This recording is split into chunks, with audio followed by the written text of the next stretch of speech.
Kindly subscribe to our YouTube channel, see how to. Click on the subscribe button below and also click on the bell beside this. This will notify you once we drop a new video. Thank you.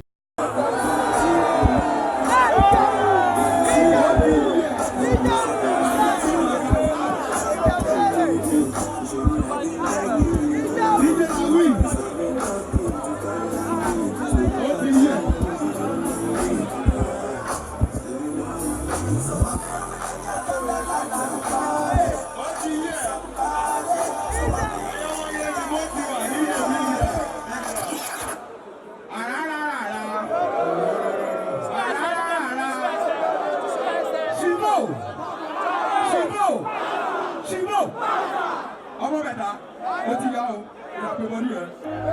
So you are going to have a body here. All about now, was a kitty, like a hopper. Come back to my jamba, like your body here. You are pretty.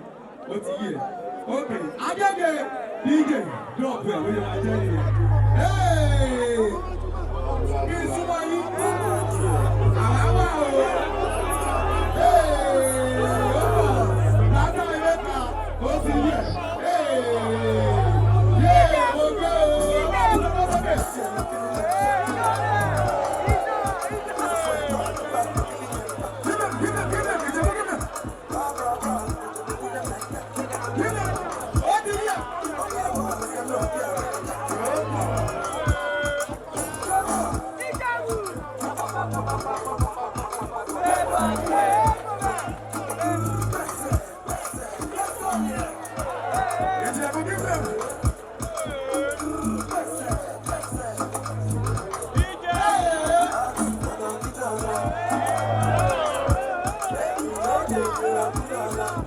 One time.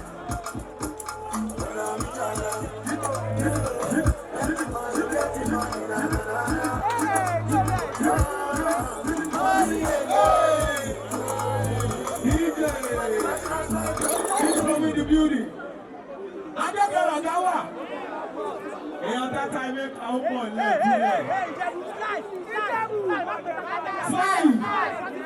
What is a guinea? What is okay, I like your woman, but he won't know. It's a little cow. Agege, Ijebu Dances.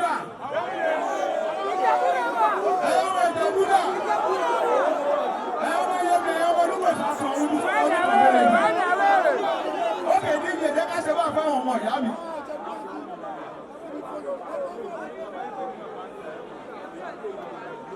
I don't want to shut ya.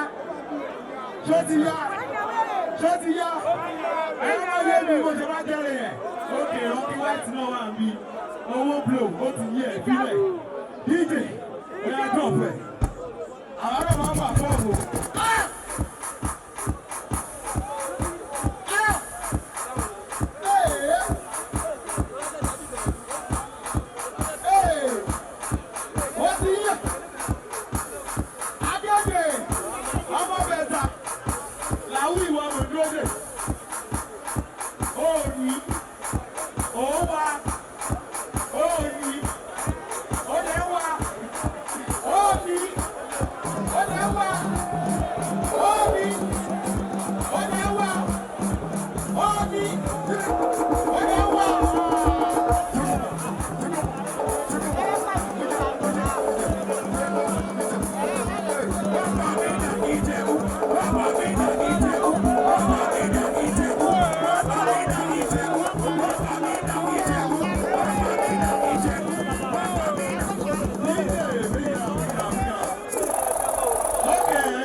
Ladies and gentlemen, make some noise for Ijebu. Thanks for watching this video. Don't forget to click the subscribe button, kindly comment, and share. Thank you, Boya TV.